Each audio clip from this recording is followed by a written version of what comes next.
Mr. Speaker. Well, it's another day and another crisis in Alberta under the NDP. Our Justice Minister is directing Crown prosecutors to let violent criminals go because they may take up too much court time. That includes, wait for this, alleged murderers and sexual predators, a triage protocol, accept plea bargains.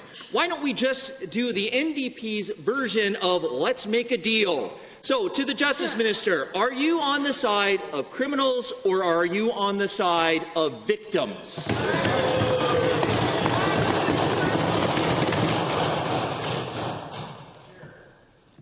Thank you, Mr. Speaker. Our government came into a system of significant court backlogs that built up under that party over there.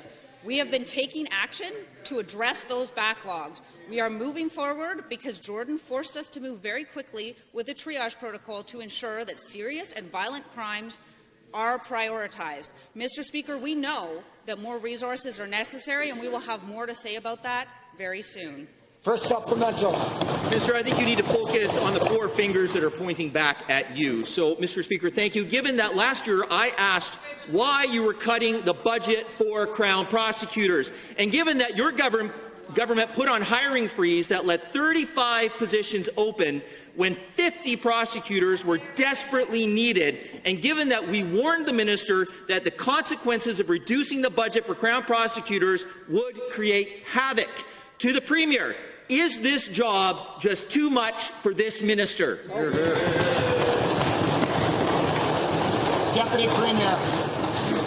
Absolutely not, Mr. Speaker. We have one of the most competent, focused, diligent justice ministers that this province has ever seen, Mr. Speaker.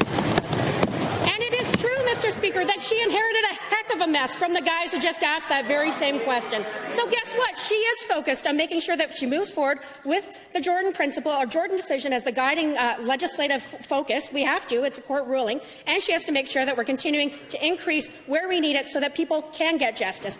On the folks on the other side who are always calling for cuts, keep this in mind, Mr. Speaker, because it's important that we invest in making sure that we do get justice. Thank you, honourable member.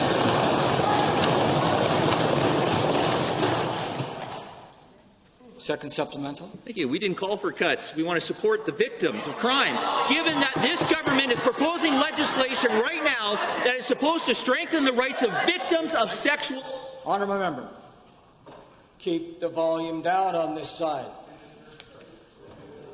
Given that this government is proposing legislation right now that is supposed to strengthen the rights of victims of sexual violence, and given that the minister quietly provided a directive to drop sexual assault cases when the Crown has a, quote, slim likelihood of conviction, which is a major change from the current threshold, to the same minister, how can you one day be an advocate for victims of sexual assault and re-victimize them the next day?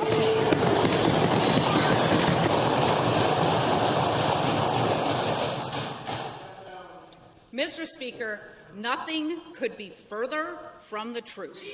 We have empowered prosecutors to focus on serious and violent cases. It has always been the case that where there is no likelihood of conviction or it's not in the public interest, that those individual Crown prosecutors have been empowered to exercise their discretion. Mr. Speaker, we know the system is under significant pressure. There have been significant backlogs, and that's why we're taking action to get it fixed. I have no idea why the opposition can't get their story straight. 1 minute they want me to cut, 1 minute they want me to spend. They have no idea what we're doing. We're moving forward with a real plan.